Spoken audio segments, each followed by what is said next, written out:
juga ada yang hadir ya di kelas, ada 3 orang. Kita mulai ya, insya Allah pada kesempatan pagi hari ini kita akan masuk ke pelajaran IPA.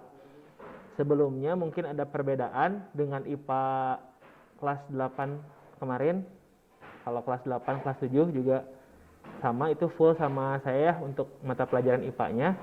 Tapi khusus untuk kelas 9 sekarang itu dipecah jadi 2 sub materi. Yang pertama ada IPA-nya IPA biologi kimia,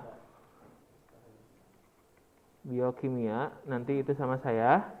Dan yang satu lagi itu IPA fisika. Ya. Itu nanti sama Bu Lucy. Udah pernah sempat ketemu sama Bu Lucy? Udah berapa kali? 1 kali? 1 kali, oke. Nah, selain IPA juga nanti pelajaran matematikanya juga di kelas 9 khususnya nanti akan dipegang oleh saya juga. Jadi nanti kalian ketemu di kelas 9 mata pelajaran IPA dan IPA biologi khususnya, IPA biologi dan juga matematika. Oke, materi pertama biologi di kelas 9 itu adalah tentang sistem reproduksi manusia. Sebetulnya ini kalau dijelasin langsung, ini merupakan materi favorit ya. Materi favorit untuk semua anak, semua santri gitu ya. Itu entah itu dari angkatan berapapun itu selalu seperti itu. Tapi ada satu hal yang harus kalian garis bawahi. Kita belajar reproduksi ini, kenapa sih harus dipelajari di sekolah? Bukan berarti dalam tanda petik porno ya. Bukan berarti dalam tanda petik ngeras dan lain sebagainya. Justru kalian harus tahu informasi yang betulnya itu seperti apa. Kemudian tentang reproduksi itu harus bagaimana cara menjaganya, kemudian organ-organnya apa saja. Tanpa harus terbagi pikirannya ke atau lari ke arah selain itu. Jadi sebetulnya untuk sistem reproduksi ini bukan hal yang dalam tanda petik ya, tapi justru hal yang harus kalian pelajari sendiri. Apa sih sistem reproduksi? Ada yang bisa jawab dulu? Sistem reproduksi, peta konsep dulu ya. Kalian bakal belajar apa di sistem reproduksi ini?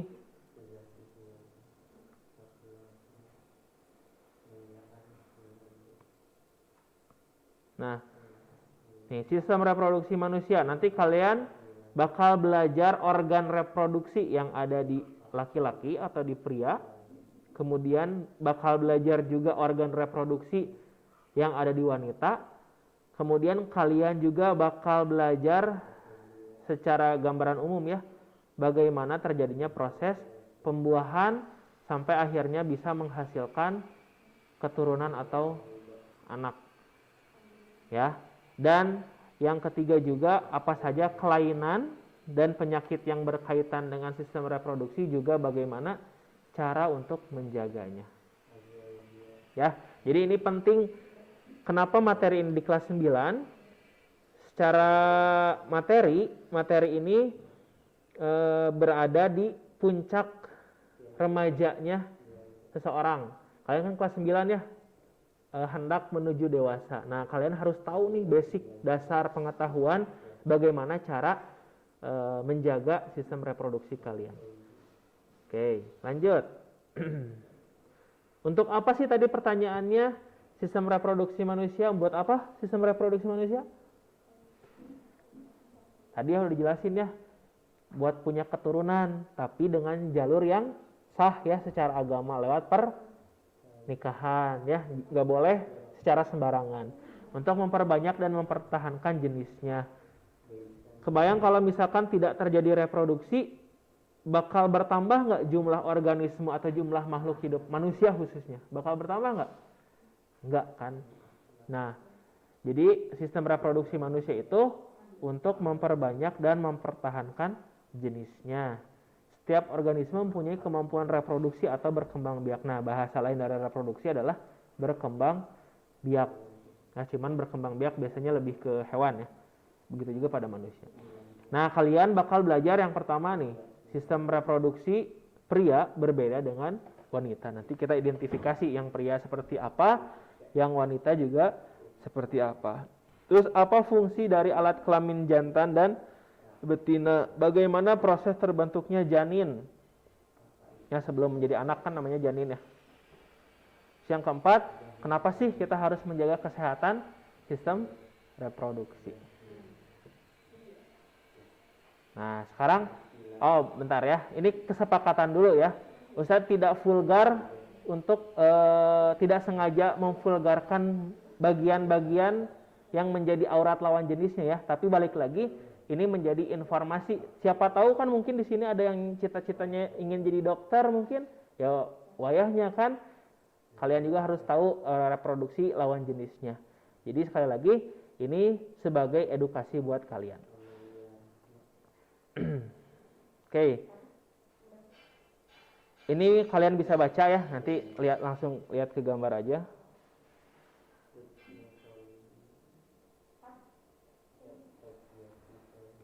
Nih, sistem reproduksi pria fungsinya buat apa? Menghasilkan sel kelamin jantan. Sel kelamin jantannya pria, sel kelamin jantan. Sel kelamin jantan itu biasa disebut sperma, ya. Nah, biasanya sperma ini muncul atau sebagai tanda laki-laki sudah apa? Sudah balik. Ya. Jadi tanda balik itu biasanya tanda menuju dewasa itu ketika laki-laki menghasilkan sperma. Biasanya lewat apa? Lewat mimpi basah. Ya, kalau dulu zaman saya mimpi basah itu di kelas 6 kelas 7-an, kelas 6 SD atau kelas 1 SMP. Tapi mungkin sekarang bisa lebih cepat ya. Kenapa?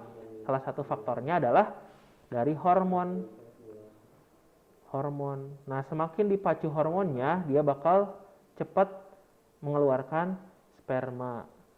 Hormon ini juga dipengaruhi oleh makanan. Nah, sekarang makan makanannya banyak ya, bervariasi gitu. Nah, itu juga yang menyebabkan hormon lebih cepat munculnya. Nah, sistem reproduksi pria terdiri atas kelenjar dan saluran. Nanti bedanya kita lihat dari gambar. Ini bisa kalian lihat ya, nanti saya identifikasi lewat gambar. Nah, ini mohon maaf ya, saya tayangkan ini. Ini organ atau alat reproduksi pada pria. Ya. Kita bahas satu-satu berdasarkan namanya. Sebelum ke organ reproduksinya. Nih, ini ada ureter nih, jalur dari sini. Ureter, lihat, ini masuk ke kantung. Nih, masuk ya. Masuk ke kantung nih, yang ini yang hitam, yang gelap harusnya berwarna, maaf ya gambarnya enggak berwarna. Nah, ini kantung kemih namanya. Buat apa fungsi kantung kemih ini? Kantung kemih ini fungsinya untuk menampung, ada yang tahu? Menampung air urin ya. Menampung urin. Ya kan, air urin ya. Atau pipis. Jadi air itu masuknya lewat ureter nih. Dari mana kira-kira? Nanti ya, kelas 8 kemarin harusnya nggak tersampaikan. Air urin itu lewat ke ureter asalnya dari ginjal. Jadi ginjal menghasilkan urin, masuk ke ureter, nanti ditampung di kantung kemih. Makanya kenapa seseorang masih bisa nahan kencing? Karena ada wadahnya, ya, ada kantungnya. Kalau nggak ada kantungnya, beser terus kan. Nah, di kantung kemih ini, nanti selanjutnya dia akan keluarkan nih lewat jalur yang ini nih. Nih, ke sini keluarnya nih. Lewat uretra. Nah, beda ya. Ini mah ureter, ini mah uretra. Nanti keluar aja lewat penis ya. Lewat alat reproduksi pria, keluar aja urin. Nah, begitupun sama dengan sperma. Nah, cuman sperma mah dihasilkannya dari testis nih, maaf ya. Yang bawah ini nih. Nah, tempat pembentukan sperma itu di testis. Jadi testis menghasilkan atau produksi sperma. Ya, jadi sperma itu dihasilkan dari testis ini. Nanti sebelum dikeluarkan Ini dihapus dulu.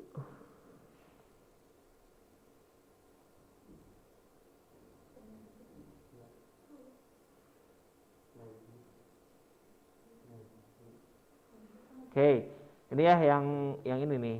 Nah, ini testis ya. Nah, sebelum dikeluarkan, sperma itu bakal dimatangkan.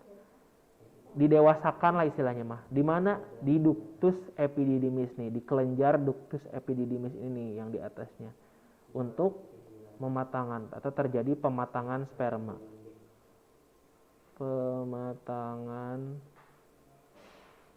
sperma. Oh iya, kelewat ini, lupa. Testis ini dia dilindungi oleh lapisan kulit yang namanya skrotum. Ya. Ini namanya skrotum yang melindungi si testis itu namanya skrotum. Oke, lanjut. Dari testis dimatangkan ke ductus epididymis. Lihat ini jalurnya ke atas nih. Hapus dulu ya biar nggak bingung.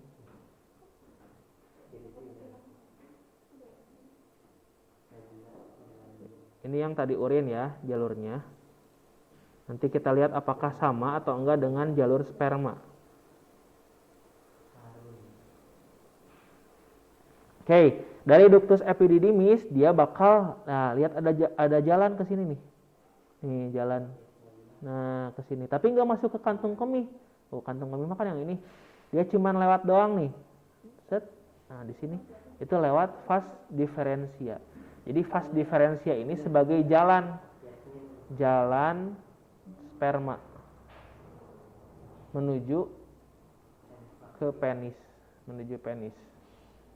ya sebelum dikeluarkan. Nah, nanti setelah masuk ke vas different, dia bakal berhenti dulu nih.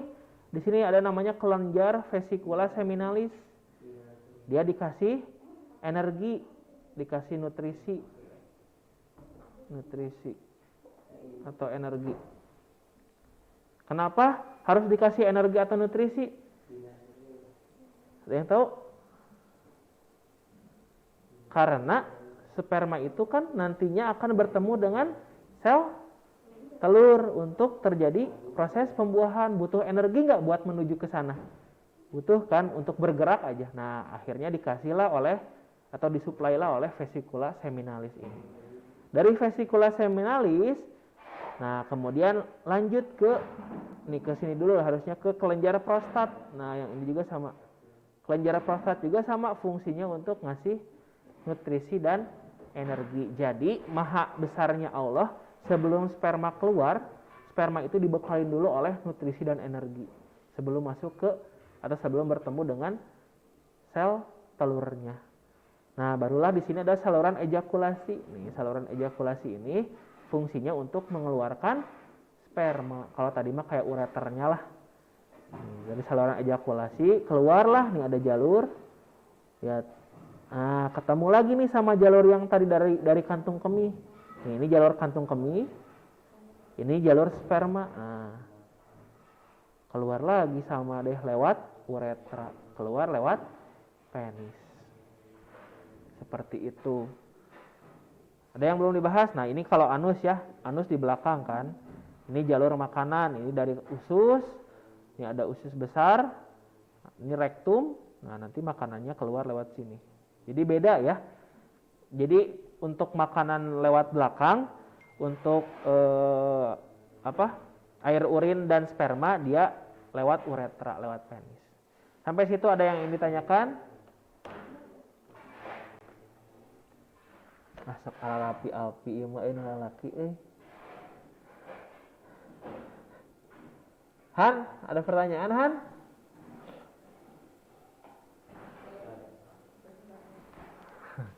Oke, kalau nggak ada kita lanjut ya.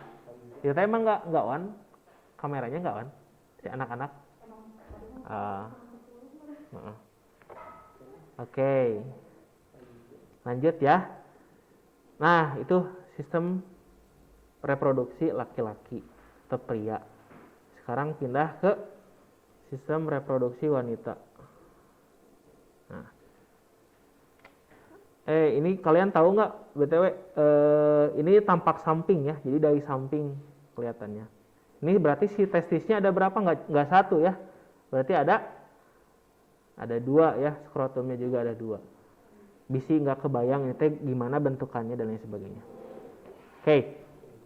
Lanjut ke sistem reproduksi wanita kalau nggak ada pertanyaan ya. Nah, kalau laki-laki tadi menghasilkan sperma, kalau wanita menghasilkan sel telur atau ovum. Ya. Di mana dihasilkannya sel telur itu? Sel telur dihasilkan dari ovarium. Ini ovarium penghasil. Udah ada ya. Penghasil sel telur, penghasil ovum. Itu. Setiap ovarium mempunyai saluran telur yang disebut tuba falopi atau nama lainnya oviduct. Ini sama kayak jalur untuk mengeluarkan si sel telur. Kedua saluran telur bermuara pada uterus atau rahim. Nah, di tempat inilah janin itu bakal berkembang menjadi anak. Leher rahim atau serviks berhubungan dengan lubang tempat keluarnya bayi yang disebut vagina. Jadi nanti ketika waktunya si bayi itu untuk lahir, dia akan melewati leher rahim dan juga vagina. Oke. Ini gambarnya. Ini sama ya sebetulnya, ini hanya ditambahin daging aja nih, endometrium namanya ya. Ini sebetulnya yang kanan juga seperti ini, cuman biar membedakan. Ini kiri kanan ya, ini tampak depan seperti ini. Jadi lihatnya kayak gini. Nah, ovarium ada dua tempatnya. Nih, yang pertama yang di sini, satu, kiri kanan ya. Di sini juga 2. Terus di sini apa nih? Yang ujung. Nah, ujung ini adalah pembuluh darahnya. Pembuluh darah fungsinya buat apa? Buat ngasih nutrisi.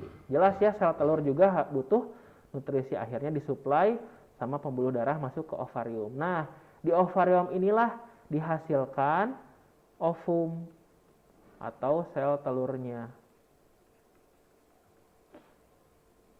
Sel telur.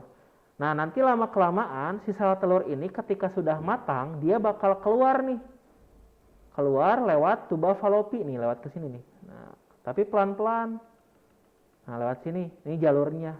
Kalau tadi yang cowok mah lewat vas deferens, kalau yang perempuan mah tuba falopi atau oviduct. Dia bakal nunggu di sini nih. Nunggu sama siapa? Nunggu siapa? Nunggu yang jemput. Makanya kodrat perempuan mah nunggu ya. Nunggu dijemput sama cowoknya. Ya enggak? Kadang ada orang, gengsi enggak akan aku dulu yang nembak. Nunggu ditembak dulu. Nah, itu mungkin kayak gini ya analoginya. Jadi nanti si ovum yang udah matang, dia bakal nunggu di tuba falopi. Kalau ada sel telur yang masuk ke tuba falopi ini, dia bakal barengan jalan. Nggak ada videonya, nanti saya sertakan videonya ya. Bakal digandeng si sel telurnya menuju ke ini yang namanya uterus atau rahim. Nih, di sini di rahim. Nah, akhirnya di sini bakal berkembang zigot, berubah jadi janin, nanti jadi anak. Itu kalau ada sel spermanya. Kalau nggak ada, tetap sel ovumnya juga bakal tetap ke rahim. Tapi karena nggak ada yang ngegandeng, karena nggak ada yang ngedampingin, akhirnya dia luruh. Nah, itu yang disebut atau yang menyebabkan menstruasi. Jadi sel telur yang tidak dibuahi atau yang tidak ketemu dengan sel sperma, dia akan luruh dengan sendirinya melalui di uterus ini, nanti masuk ke vagina, akhirnya mengeluarkan darah. Seperti itu. Jadi sebetulnya menstruasi itu adalah salah satu qadarullahnya Allah ya, qadar terbaiknya Allah. Jadi kalau misalkan nggak dibuang darahnya, numpuk di rahim kan jadi penyakit juga. Nah, itu salah satu keajaiban Allah juga untuk membuang darah yang tidak bermanfaat di dalam tubuh. Kayak gitu. Nah, sebelum proses fertilisasi ada pertanyaan? Dulu nggak? Oh, nggak apa-apa. Jangan jadi kaku ya belajar ini. Tapi justru sok buka wawasannya. Karena biasanya banyak pertanyaannya di sini. Serviks apa? Bukan kanker ya. Kanker itu, kalau kanker serviks berarti kankernya terjadi di serviks. Serviks itu nama lain dari leher rahim. Leher rahim. Jadi tempat keluar nanti anak lewat leher rahim, lewat vagina. Silakan, ada yang ingin ditanyakan?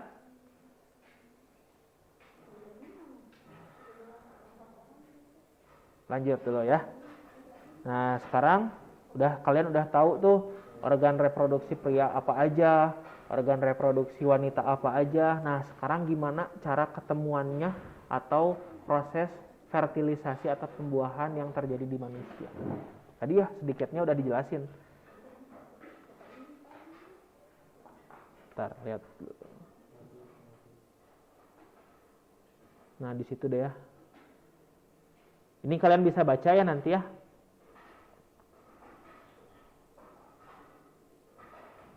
Ini proses tadi lupa dijelasin. Proses pelepasan ovum dari ovarium namanya ovulasi. Proses pembuahan ovum oleh sperma disebut fertilisasi. Oke, lihat lewat gambar aja. Nah, ini gambar apa sih? Nah, oke. Mana nih?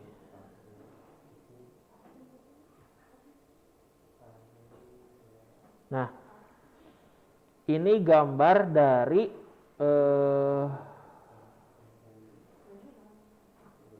tuba falopi.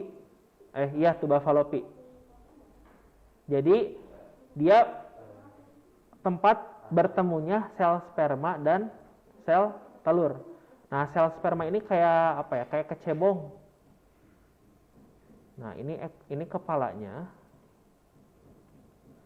Ini ekornya, ini badan sama ekornya. Badan dan ekornya.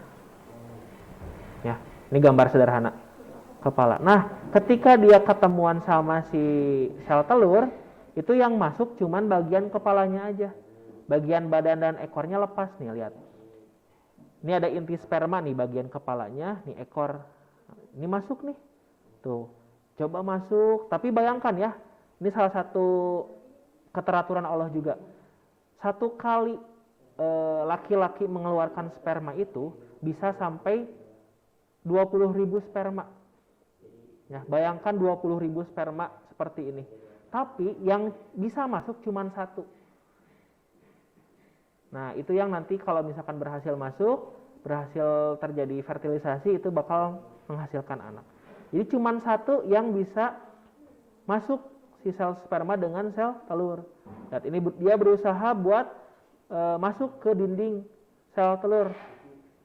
Nobros. Nah, lihat dia masih punya ekor nih sampai sini.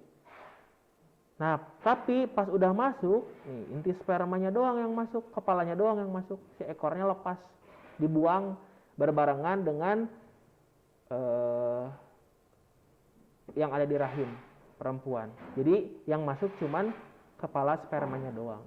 Nanti di tuba falopi dia ketemuan sama inti ovum juga. Nah, nanti terjadilah pertemuan yang dinamakan fertilisasi, akan membentuk ini zigot namanya.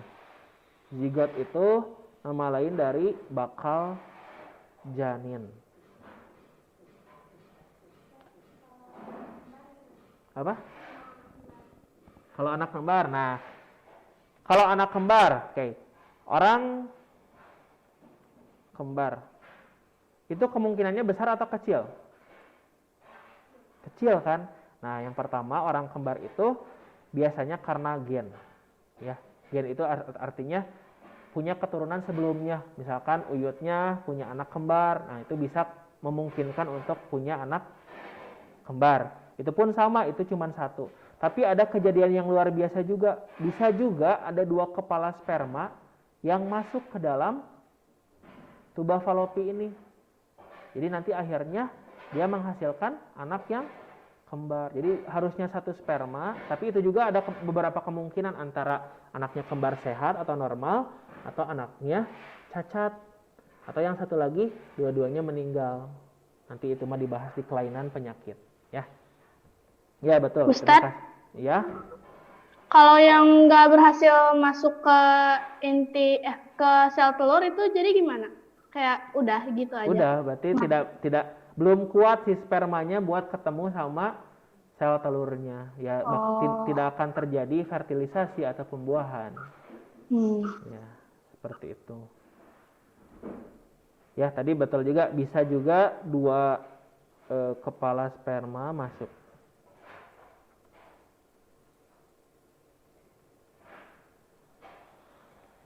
Nah, gitu. Ada pertanyaan lain?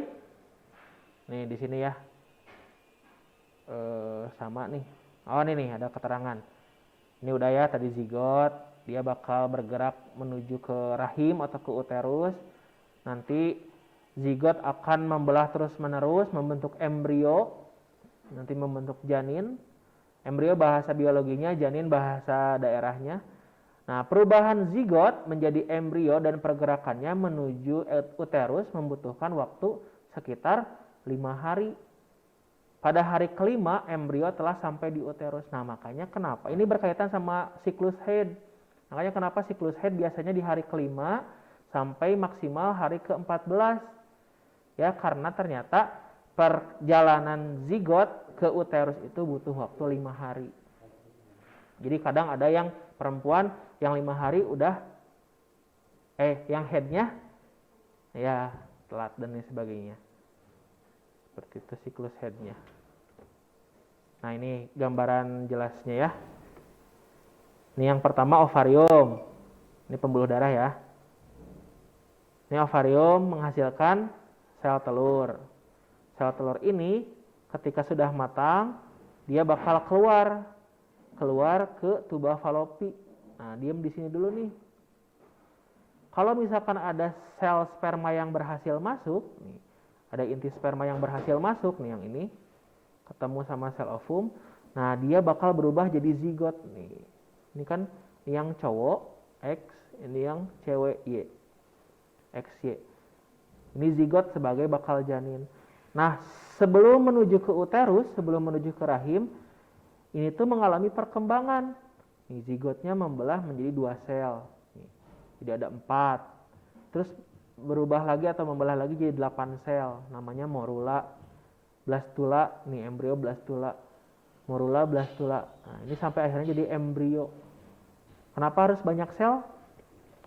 Karena di tubuh kita juga banyak sel. Nah, nanti setelah menjadi embrio barulah nempel nih. Embrio menempel pada dinding uterus. Ya. Kalau sperma sama ovumnya nggak ketemu, bakal terjadi fertilisasi nggak? Bakal terjadi pembuahan nggak? Enggak ya, itu luruh nanti. Nih, ini dinding rahimnya nih. Ini yang menyebabkan pendarahan saat mens. Dinding rahim. Dinding rahimnya sobek. Jadi luruh. Pun begitu juga ketika embrio ini misalkan ya sudah dinyatakan positif hamil misalkan. Tapi si ibunya kecapean atau mungkin masuk asupan makanannya nggak dijaga. Nah, ini juga bisa menyebabkan keguguran. Nah, biasanya kan kalau keguguran berdarah juga kan. Nah, ini karena ada gesekan antara embrio dengan dinding rahimnya. Terus kalau misalkan keguguran kan biasanya ada apa ya? Ada wujudnya, maksudnya ada gumpalannya kan. Nah, itu gumpalan embrionya. Darahnya dari mana? Darahnya sama kayak darah mens ini. Keluar lewat serviks terus ke vagina. Pendarahan. Seperti itu. Next ya. Nah, ini perkembangan ini mah. Setelah hari ke-12 terbentuklah lapisan luar atau ektodermis dan lapisan dalam endodermis pada embrio. Kemudian terbentuk lagi lapisan tengah yang disebut mesodermis. Jadi awalnya cuman tipis, tapi ini juga sama keteraturan Allah untuk menjaga janin yang ada dalam tubuh kita. Jadi bukan cuman kita aja yang berusaha untuk menjaga janin, tapi Allah pun ngasih perlindungan berupa lapisan-lapisan yang terbentuk. Entah itu lapisan paling luar, yang dalam, atau lapisan tengah sampai benar-benar janin itu terbungkus dengan aman. Nah, ini. Pada minggu ke-8, struktur umum tubuh dewasa telah mulai terbentuk. Jadi 2 bulan 8 minggu kan kurang lebih 2 bulan ya. Nah, secara umum strukturnya udah terbentuk dewasa dan plasenta juga udah terbentuk. Apa fungsi plasenta? Buat jalur nutrisi dari ibu. Jadi ibu kan suka ada yang nanya, Ustaz, bayi makannya dari mana? Nah, bayi itu makanannya dari plasenta. Apakah yang setiap ibu makan jadi makanan bayi juga? Enggak ya. Jadi, nah cerdasnya Allah juga sama nih. Yang masuk ke plasenta tuh makanan yang baik-baiknya, nutrisi yang baik-baiknya. Yang jeleknya mah dibuang lewat pencernaan ibunya. Nah, makanannya lewat plasenta. Setelah semua struktur umum tubuh dewasa dan plasenta terbentuk, embrio dikenal sebagai fetus atau janin. Ini terbentuk nih, udah terlindungi nih. Nah, udah akhirnya plasenta ada. Ini jalur keluarnya ya, jalur keluar dari ibu. Ini kantong kuning telur, amnion tuh pelindung, cairan ya, cairan pelindung, chorion juga sama pelindung paling luar. Nah, sampai akhirnya dari bayi, anak-anak, remaja, dewasa, kakek nenek atau sepuh. Kalian masih di fase ini ya mungkin ya, peralihan antara ini dengan ini. Oke. Ada pertanyaan dulu? Yang di Zoom, ada yang ingin ditanyakan? Ustadz, Ya, Nak. kalau anak laki-laki, anak perempuan teh itu teh kayak dari pas spermanya udah ditentuin atau pas dari perubahan janinnya? Dari pas, oke. Sini.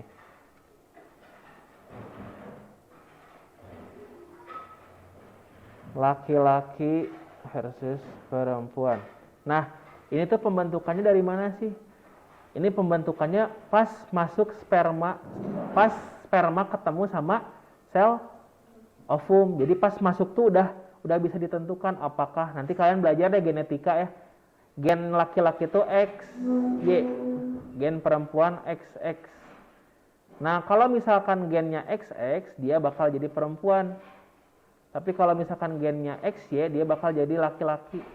Nah, itu sebetulnya sudah ditentukan ketika sel sperma bertemu dengan sel telur. Cuman yang jadi diagnosis biasanya kalau USG nih ya, ke bidan. Oh, belum kelihatan ya. Memang betul karena kan masih kecil. Nah, nanti ketika biasanya umur 4 bulan atau 5 bulan baru bisa ketahuan, oh ini mah laki-laki, ini perempuan, karena bisa dilihat langsung dari USG ciri-ciri laki-laki atau perempuannya. Seperti itu. Ada lagi yang ingin tanyakan?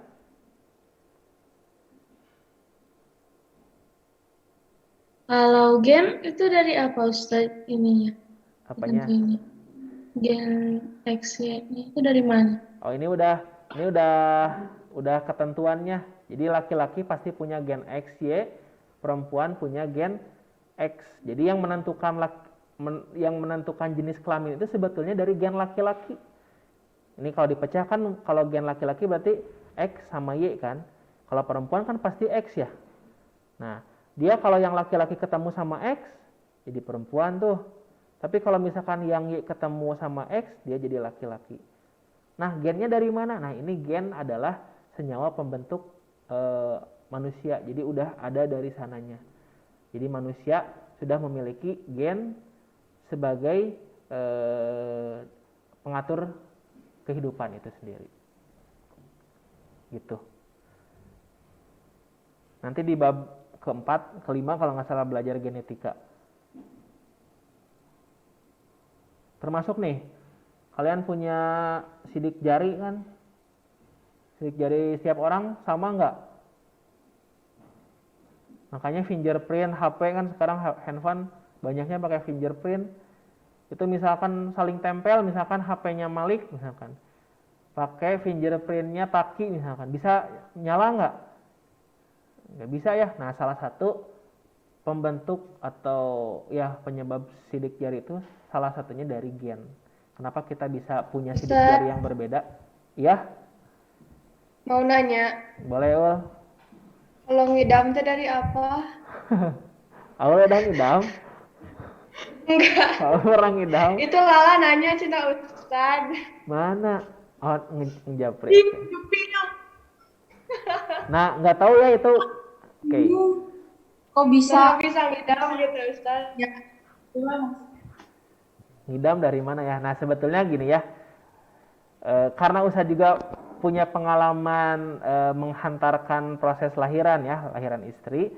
Alhamdulillah waktu kemarin lahiran istri itu nggak ada ngidam sama sekali. Nah makanya jadi pertanyaan juga, terus ngidam tuh awalnya dari mana sih? Apakah setiap ibu hamil bakal ngidam atau enggak?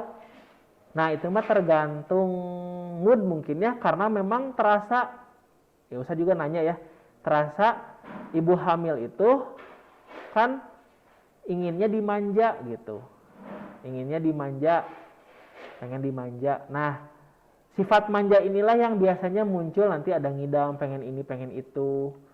Terus kalau misalkan pengen biasanya mangga asam ya, pengen ngidam mangga asam, kalau misalkan nggak dikasih jadi anaknya jadi apa? Jadi apa? Ya jadi ileran. Betul nggak sih? Nggak juga ya. Itu mah ngidam ini tuh sebetulnya dari sugesti aja. Sugesti atau hormon juga. Dia pengen apa-apanya. Balik lagi karena ibu hamil. Nah, pengen dimanja. Intinya mah ketika ada ibu hamil ya, entah itu kalian punya mama hamil lagi, intinya mah harus peka sama ibu kalian. Ketika pengen apa-apa ya kasih aja. Gitu. Karena kan perjuangan ibu hamil itu sangat besar ya. Jadi balik lagi ngidam mah tidak disebabkan oleh faktor biologis, itu mah lebih ke hormon mungkin ya, lebih ke sugesti aja gitu. Ada lagi? Ustadz mau nanya, Ya Fir. kan tadi ovum teh ada 2 yang di perempuan. 2 tempat. Nah, spermanya masuk ke yang mana? Yang kanan atau yang kiri? Kan tadi ada 2. Ya. Nah, oke. Yang siap sama kayak, oke balik lagi ya.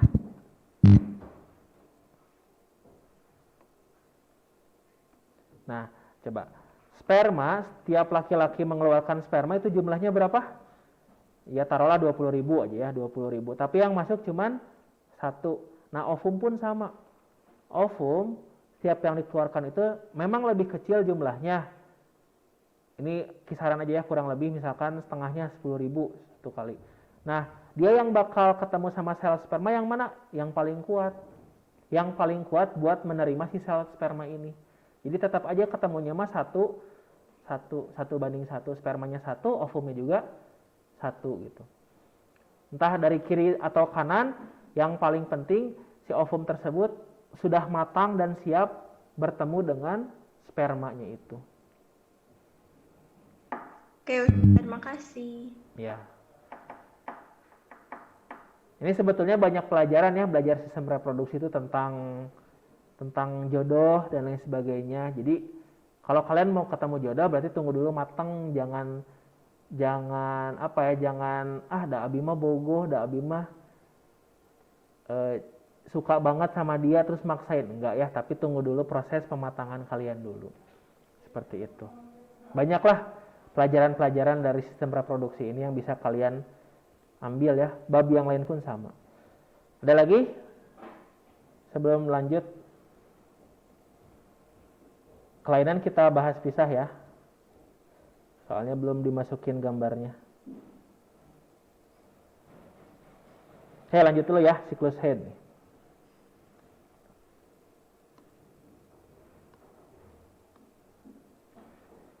Siklus head. Nah, sejak masa pubertas, umur 10 sampai 15 tahun, tubuh wanita mengalami proses bulanan yang disebut dengan siklus head. Ada yang head di bawah umur segini? 9 tahun berarti kelas berapa? 3, 4 ya. 4 SD. Tapi kalaupun ada, jangan dibully ya. Karena itu tadi normal. Sebetulnya semakin ke sini, semakin variatif makanan tuh, itu yang menyebabkan hormon juga semakin cepat dikeluarkan. Akhirnya banyak juga yang di bawah segini udah head, udah balik juga. Perubahan tingkat hormon mempertebal jaringan endometrium atau rahim dan memperbanyak darah. Nah, hormon yang mempengaruhi penebalan dinding rahim. Ini gambarnya harusnya berwarna, nanti saya share yang berwarna ya. Nah, ini dinding tuh yang ini ya, ini dinding. Nah, ketika head, dinding kalian itu tebal. Kenapa tebal? Karena banyak sel ovum di sini nih, sel telur di sini. Sel telur banyak di sini. Apa? Nunggu sel sperma yang membuahi. Tapi kalau udah ditunggu nih, gak datang-datang, nah akhirnya dia bakal luruh sendiri dinding ini. Akhirnya menipis dan berdarah. Lihat, bandingkan ya, ini menstruasi, ini juga ovulasi. Ovulasi itu proses pengeluaran ovum ya. Nah ini ketika pertemuan sel sperma dengan ovum sama tebal. Nah, nanti kalau yang terjadi fertilisasi mah penebalan ini terus menerus sampai akhirnya besar, makanya orang hamil perutnya besar dari rahim ini. Tapi kalau misalkan menstruasi, dia bakal menipis lagi karena terjadi peluruhan dari dinding rahim itu sendiri.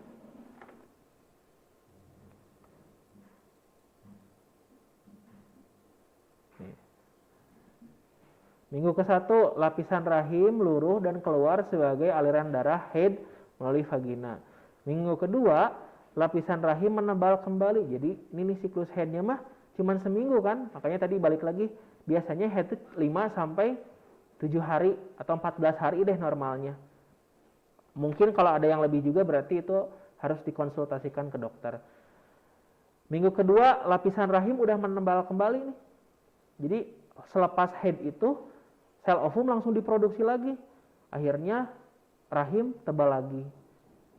Telur matang lepas dari indung telur dapat dibuahi dalam waktu 36 jam di dalam saluran telur. Jadi ini udah siap ketemu sama sperma. Terus minggu keempat, telur mencapai rahim. Telur mencapai rahim. Nanti kalau ada yang ngebuahin, jika telur tersebut dibuahi, akar tanam atau terjadi implantasi atau fertilisasi pembuahan. Sebaliknya, jika telur tersebut tidak dibuahi, akan meluruh dan keluar bersama lapisan dinding rahim sebagai darah head. Nah, balik lagi ke 1. Ya, jadi kalau ada yang membuahi terus jadi zigot, kalau nggak ada yang ngebuahin, dia keluar lagi sebagai darah mens. Siklus head berlangsung hingga perempuan berusia sekitar 40 hingga 50 tahun. Jadi masa produksi perempuan mah dibatas sampai 50 tahun normalnya ya. Selepas 50 tahun biasanya sudah tidak memiliki kemampuan untuk menghasilkan anak. Ya, bukan hal yang saklek ya, tapi ada juga sih beberapa kejadian yang mungkin di atas 50 masih bisa punya anak dengan izin Allah ya itu ya. Tapi normalnya sampai 50 tahun perempuan bisa menghasilkan keturunan. Lepas dari itu sudah tidak bisa. Apa istilahnya namanya, tahu nggak? Apa? Menopause bukan? Apa? Menopause. Ya, menopause. Itu di 50 ke atas, 50 tahun ke atas.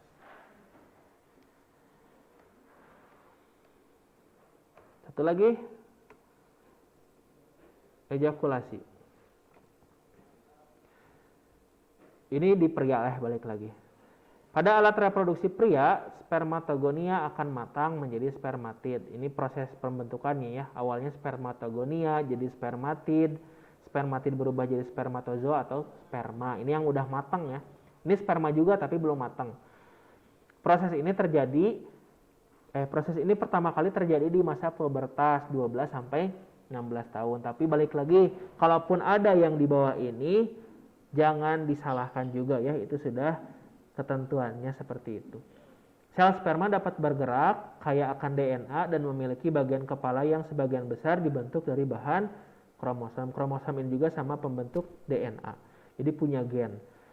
sperma akan dikeluarkan dari tubuh pada saat ejakulasi. Apa sih ejakulasi? Ejakulasi itu adalah pengeluaran, bukan semen ya, bukan semen buat ngebangun. Ini juga sama semen bahasanya. Semen itu adalah cairan sperma ya. Jadi proses pengeluaran semen dari uretra itu namanya ejakulasi. Pada anak remaja, ejakulasi biasanya terjadi pada saat mimpi basah. Cairan yang diejakulasi adalah nih, semen, itu cairan yang mengandung sperma. Oh, sampai situ dulu. Ada yang ingin ditanyakan? Ini kelainan kita bahas atau di-share di Google Classroom nanti. Ada waktu 7 menit, silahkan yang ingin ditanyakan. Ustadz, Ya, hormon itu kayak berbentuk emang ada gitu atau cuman gimana? hormon itu apa? Hormon itu kayak gimana gitu? Hormon itu cairan. Hormon itu kalian senang itu hormon loh. Makanya kan sekarang nih lagi rame harus ningkatin imun kan. Salah satunya oksitosin atau relaksin, itu yang menyebabkan kita happy. Kita senang itu sebetulnya pengaruh dari hormon oksitosin, hormon relaksin yang keluar. Ya, kita marah juga sama, itu hormon adrenalin. Pengaruh bentuknya apa? Bentuknya cairan dalam tubuh. Jadi ketika kita marah, atau enggak bukan cairan deh, sesuatu yang merangsang penghasil hormon tersebut. Jadi contoh aja ya, misalkan senang, kita nih dikasih hadiah sama orang tua kita, muncul perasaan bahagia kita. Nah, rasa bahagia itu juga dipengaruhi oleh hormon. Baik lagi, misalkan marah, kita diejekin sama teman sendiri, kita kesel, kita jadi emosi. Nah, emosi juga pengaruh dari hormon adrenalin. Kita dikejar anjing nih, misalkan ada anjing yang ngegonggong ke depan kita lari, terus jantung berdebar. Nah, jantung berdebar itu adalah pengaruh dari hormon adrenalin kita. Itu contoh Hormon itu dihasilkannya dari apa? dari kelenjar endokrin, dari kelenjar. Ada bagian tubuh yang namanya kelenjar penghasil hormon, ada 8. Ya, ada 8. Nanti di kelas 9 gitu kalau nggak salah ya. Ya, ada 8 kelenjar penghasil hormon. Termasuk nih contoh lain. Gondokkeun, tahu nggak penyakit yang lehernya besar? Gondongeun. Nah, itu juga sama pengaruh dari hormon. Hormon apa ya, lupa. Tiroksin gitu kalau nggak salah. Nah, itu karena kebanyakan makan garam. Makan micin. Ya, micin kan garam juga ya, samalah. Malah lebih jahat ya micin. Kebanyakan makan garam itu ya bisa jadi kalau tubuhnya nggak kuat, itu bakal menghasilkan atau merangsang hormon tiroksin untuk memperbesar atau untuk mengeluarkan rangsangan tadi, seperti itu. Baik, terima kasih Ustadz. Sama-sama Kak Isa. Ustadz, Ya. Yang siapa dulu nih? Miska. Miska dulu. Ustadz, Ya. kalau nifas teh itu teh kan darah juga kan, itu teh sel telur atau apa? Miska. Ya. Nifas teh udah lahir kan ya? Nah.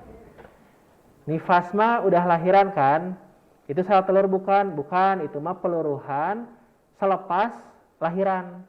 Jadi kan yang namanya rahim setelah lahiran kan nggak akan sekencang sebelumnya kan? Nah, pasti ada bagian-bagian yang lebih longgar, ya dalam tanda petik ya longgarnya. Lebih gampang luruh. Nah, darah nifas itu adalah peluruhan dari darah yang ada di rahim, tapi bukan sel telur. Gitu. Makasih, Tad. Ya. Jack. Sok Amel dulu, nanti Rehan. Ini kata Nadia tadi teh. Kalau Mana misalnya tadi kan hurungkeun kamerana? enggak udah. Kalau misalnya ini cewek teh kan ngeluarin darah kotor. Nah, kalau cowok ada nggak darah kotornya kayak gitu? Dah. Kata Nadia tadi ya. Stop jawab. Rehan tadi mau nanya, jawab Han. Laki-laki punya darah kotor nggak? Tak apa lah tuh Tan. Ayo Han, darah suci laki-laki mah. Enggak ada ya. Darah kotor mah di perempuan aja karena tadi ada peluruhan dinding rahim. Laki-laki mah alhamdulillah nggak ada. Makanya jadi perempuan tuh manusia hebat gitu. Istilahnya mah dia lahiran harus nahan sakit, terus harus nahan mens juga ya. Makanya laki-laki harus nanti kalau pada saatnya punya pasangan harus betul-betul sayang ke pasangannya ya. Apaan mau nanya apa? Jadi kieu Tat. Ya, Emang Bang. bener gitu Tat, amun makan toge, cairan si sperma nanti jadi loba gitu. Makan toge, cairan sperma jadi banyak. Ya, salah satunya mempengaruhi juga. Karena ada kandungan apa gitu lah, lupa. Tapi ya betul, toge mempengaruhi jumlah sperma dan kualitas sperma juga. Benar, Han? Nun Tat. So, atuh nulain deui nanyana.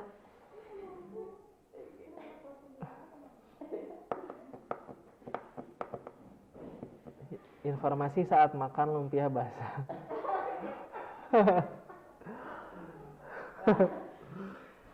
Ada lagi? Ustadz mau nanya, Ya, Claire. Silahkan. jadi kan aku tuh baca di beberapa tweet ada yang katanya nelan sperma. Nah yang sperma yang kan kata dokter tuh nggak boleh ya. Ya, kata agama juga nggak boleh. Katanya kalau misalnya sperma yang ditelan itu apakah bisa menjadi apa ya? Cantikan. Kayak berbuah gitu nggak Tat? Kayak apa? Berbuah jadi anak gitu maksudnya. Bisa nggak? Enggak lah. Gini, nggak apa-apa. Ini banyak ya sebetulnya kecantikan juga sama kosmetik itu ada yang menjadikan sel sperma itu sebagai obat untuk dia lebih cantik. Ya, itu salah ya. Secara biologis itu salah. Tapi kajian lebih lanjutnya Ustaz nggak bisa ngasih penjelasan detail. Terus yang paling inti sebetulnya dari agama juga kita nggak boleh untuk menelan atau memakan sperma ya. Nah dari batasan agama aja udah jelas berarti kan. Nah terus tadi pertanyaan Claire, ketika misalkan ada yang menelan sperma, terus apakah bakal jadi rahim? Bakal jadi anak? Bakal jadi anak nggak? Kalau makan itu organ apa? Organ reproduksi kah? Kalau mulut nih, makan kan lewat mulut kan? Nah berarti si mulut organ reproduksi bukan? Bukan. Bukan, berarti bakal jadi anak nggak? Enggak ya. Jadi pembuahan itu terjadi hanya di rahim atau di uterus, yang mana itu adalah organ reproduksi wanita. Ya, tadi penjelasannya ada nih di gambar ini. Makanya awalannya gambarannya yang itu. Nah ini nih, maaf ya balik lagi.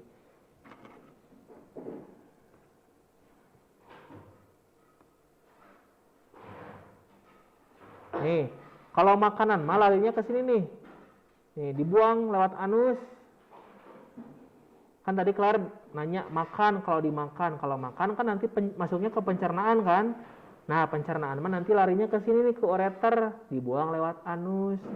Jadi nggak masuk ke saluran reproduksi. Seperti itu. Oh gitu ya Tat. Makasih ya Tat. Ya, Claire. Yang lain? Udah jam 10. Saya mau nanya, Tat. Terakhir ya, Jihan. Iya. Boleh. Kalau misalkan lagi haid katanya nggak boleh kayak makan timun atau kacang gitu. Maksudnya gimana sih, Tat? Nah, untuk kajian nutrisi-nutrisi, itu Ustaz perlu cari informasinya, tapi memang betul ada beberapa makanan yang pantang ya, yang jadi pantangan perempuan ketika haid untuk mengkonsumsi suatu makanan. Itu biasanya kaitannya sama nutrisi yang ada di makanan tersebut. Entah itu tadi balik lagi ke pertanyaan Kaisa, apakah itu mempengaruhi hormon, Karena kan ketika menstruasi itu kan yang paling kerja itu hormon progesteron dan estrogen. Nah, ketika hormon ini kerja, ditambah lagi misalkan tadi ada kacang, ada bonteng. Nah, bisa jadi bonteng atau kacang ini menyebabkan pengeluaran hormon yang lain. Akhirnya banyak tuh kerjanya. Hormon estrogen harus kerja, hormon progesteron harus kerja, hormon yang lainnya juga harus kerja. Nah, ini yang harus diminimalisir. Tapi untuk kajian nutrisinya nanti saya coba cari informasinya lebih lanjut. Untuk makanan-makanan yang menjadi pantangan juga, saya juga harus cari informasinya dulu. Ustadz mau nanya lagi. Makasih Ustadz. Terakhir awal. Nanti yang mau Kalau nanya, misalnya mau nanya nanti disediain kolom di classroom, silahkan nanya. Nggak apa-apa yang dalam tanda petik dianggap agak vulgar juga, itu yang justru harus diluruskan. Tanya aja ya di Google Classroom. Sok awal. Ustadz, kalau misalnya ada anak yang lahir stunting, itu teh gara-gara makanan ibunya atau gara-gara faktor apa? Stunting teh apa? Lupa lagi. Ntar.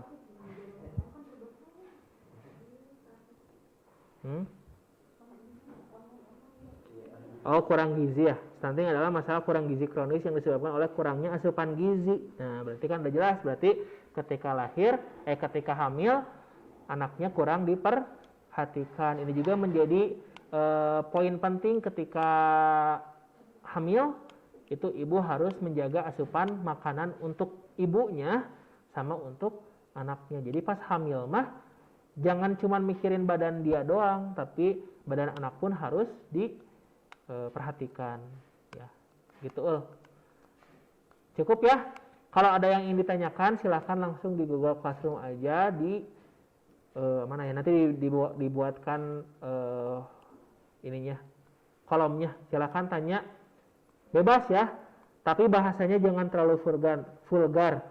Meskipun mungkin pertanyaannya vulgar, tapi bahasanya jangan terlalu vulgar. Silakan, nggak apa-apa, ini untuk edukasi semuanya. Ustadz, nanti materinya dikirim ke classroom kan? Dikirim, ya. Ada jadwalnya IPA Biologi itu hari Minggu, nggak salah. Nanti di-share ya. Cukup sekian dulu ya anak-anak ya. Untuk pertemuan hari ini, terima kasih atas partisipasi dan perhatiannya. Tetap semangat, jangan lupa jaga kesehatan, tugas-tugasnya juga meskipun banyak tapi dicicil dikit-dikit biar semuanya selesai. Ya, terima kasih. Assalamualaikum warahmatullahi wabarakatuh. Waalaikumsalam. Waalaikumsalam warahmatullahi Terima kasih Ustadz. wabarakatuh. Terima kasih Ustadz. Makasih Ustadz. Makasih Ustadz. Ya, sama-sama.